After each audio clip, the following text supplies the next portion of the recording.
Stealing Hope, written and narrated by David Temple. Audiobook recorded at southendstudios.com.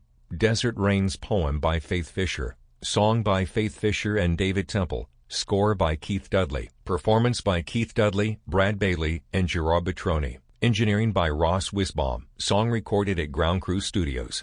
Manuscript and production copyright 2013 by David Temple. All rights reserved. Prologue. Christopher shields his eyes from the bright sun, squinting as he looks up into the enormous oaks. These same trees have shaded his family's property for nearly a century. The deep Carolina blue sky is a sharp contrast to the enormous white clouds hanging overhead. He thinks, this moment couldn't be more perfect. A dozen or more children play in the yard, their laughter bouncing through the trees and echoing throughout the neighborhood. They chase one another, designing imaginary playgrounds and enjoying the last weekend of summer before school begins. Suddenly, a screen door slams against the house, followed by the shriek of a young girl. "You're it, Grace!" several children shout. The eldest of three, Christopher, tries to chase his sister, while David hangs on his brother's back. Christopher's hot pursuit becomes lukewarm thanks to the extra baggage on board. "Come on, Chrissy," Grace shouts. "Put down that sack of books and show me what you got."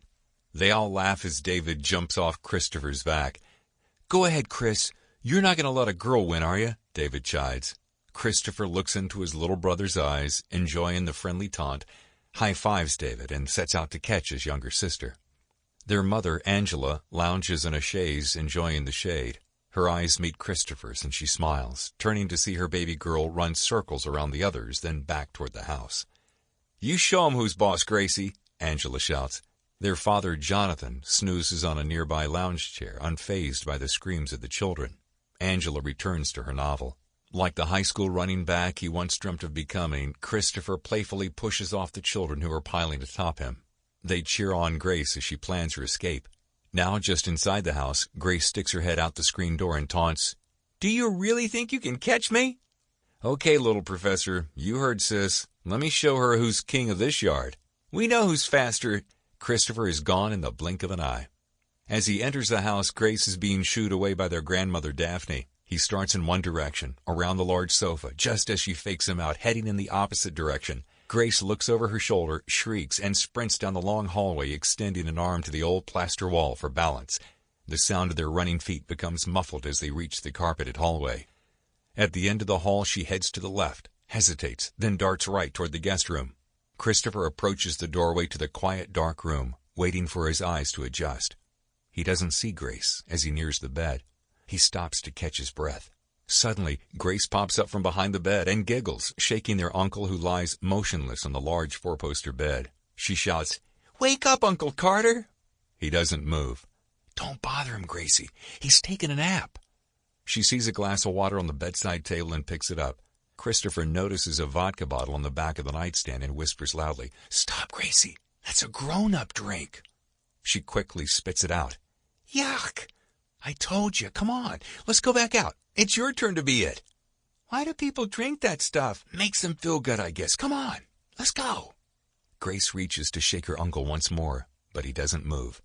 "Let's go," Christopher whispers even louder, before turning to leave and is back in the hall when Grace shouts, "Look what I found!" Christopher turns to see her holding a pistol.